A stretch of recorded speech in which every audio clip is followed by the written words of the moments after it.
Nailing. Fasteners must be long enough to penetrate a minimum of 3/4 of an inch into nailable material and be spaced at a maximum of 16 inch apart.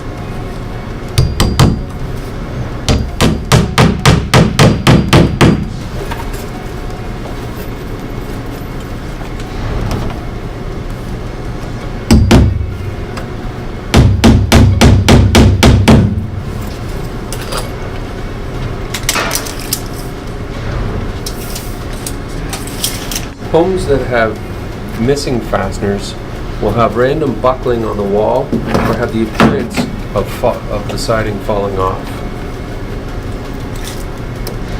Siding may also have a striped appearance if nailed too loosely.